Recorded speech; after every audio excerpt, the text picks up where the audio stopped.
They became very upset and enrolled me into some type of troublemaker database. You've got to understand that governments stand to gain from terror, to scare you into submission, to attack. Dick Cheney, in September of 2000, openly wrote a document called Rebuilding America's Defenses, and he said, we need a Pearl Harbor event. The U.S. government wants to carry out terror attacks to blame it on their enemies. 9/11 was a self-inflicted wound. 9/11 was an inside job. It was orchestrated. It was engineered by the... A few weeks after returning to the United States, I then read in the newspapers in horror that I had indeed been enrolled in a terrorist database. The identity cards, the compulsory identity cards that have been proposed for the first time in our history, around about 80% of the British people oppose the introduction of these cards. And it's not just cards, it's the databases that go behind that allows the state to access private information and so on. And yet as a result of 7/7, it seems that these things will be steamrolled through our parliament.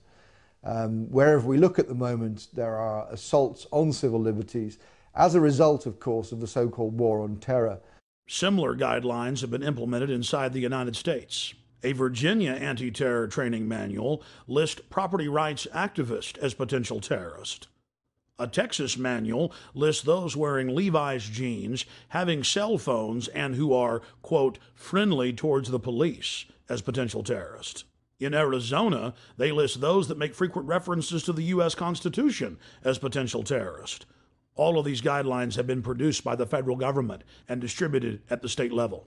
The federal government itself has told police to be on the lookout for drivers who have road almanacs or driver atlases. All across the planet, governments are restricting free speech and setting up so-called free speech zones to stop their populations from demonstrating. Months later, Paul and Steve Watson came to Texas and joined me live on my radio broadcast to discuss the aftermath of the London bombings. We are joined in studio by Steve Watson and Paul Watson.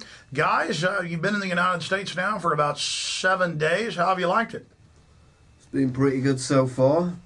Obviously, it's all Western culture, so it's pretty similar. But when we were in London, I mean, there were so many facets to it. But what was it like to have the police march up to you and tell you to turn your camera off when you were just on a public street interviewing people? Well, I mean, the fear-mongering at the time, we were there right after the bombings, 3 weeks after the first bombings, I believe, but then there was the second failed attempt. So the state of panic was still quite high, even though Londoners basically were apathetic to the attack. They just got on with their lives. They weren't really buying the government propaganda on it.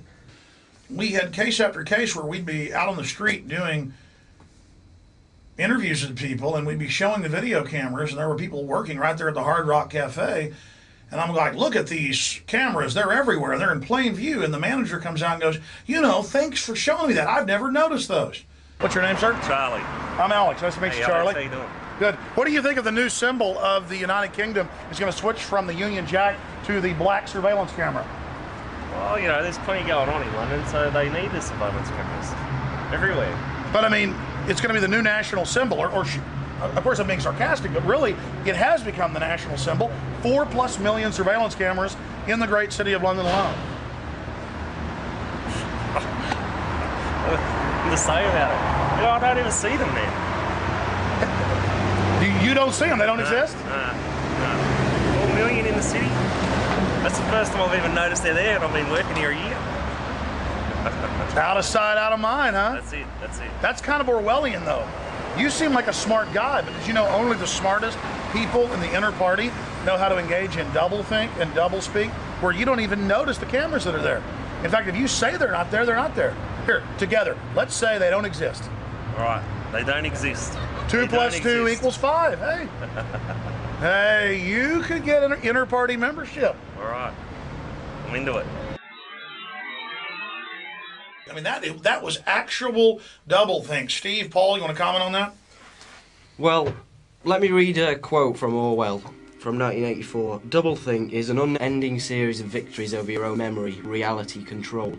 To know and not to know, to be conscious of complete truthfulness while telling carefully constructed lies, to hold simultaneously two opinions which cancelled out knowing them to be completely contradictory and believing in both of them, to use logic against logic to repudiate morality while laying claim to it.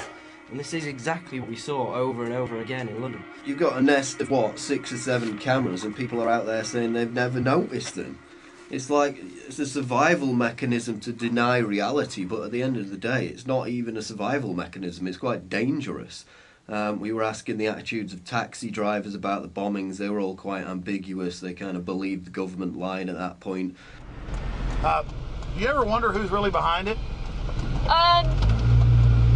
Well, I've heard there's people who think that other governments are behind it. You know, British governments, American governments, people have said that. Oh, really? You heard that some people think it's the government? Yeah, I've heard that. Really? How popular is that view? Pretty unpopular, I would have thought. It is straight out of George Orwell's 1984. This poor woman thinks that if you give up your liberty, you supposedly get freedom. Yeah, well, we went to Stockwell tube station where they shot the Brazilian man. We basically noticed this woman who was working on the fruit stall. She'd been interviewed on the BBC, I'd seen her on there, so we went over to interview her. We were talking to her, and Alex asked her if she would sacrifice liberty for security. And she came back with, yes, I'll sacrifice liberty for freedom. I think people should give up their liberty for freedom. Liberty and freedom are the same thing. We then asked her again to clarify, just in case she made a mistake, and she said the same thing again. She was willing to give up liberty for freedom, which is really, it's direct doublethink, because the two things mean the same thing. We found the same mindset in Crawford, Texas, outside Bush's ranch that we witnessed in England. Populations who are willfully ignorant, who revel in being lied to. Well, we're on our way out to Crawford, where President Bush is vacationing for 5 weeks. He spent about a fourth of his time in the administration out here at his Hollywood set. Though he admittedly is afraid of horses and cows and many other forms of wildlife, and of course he was born in Kennebunkport, Maine, and spent most of his life there, he likes to put on a cowboy hat and a big belt buckle and strut around. He meets with all these different world leaders and decides to, basically how to carve up the world. He meets with the Saudi leaders and holds hands with them. He meets with Ariel Sharon. He meets with leaders from all over the world, but he certainly doesn't meet with the mothers of dead soldiers.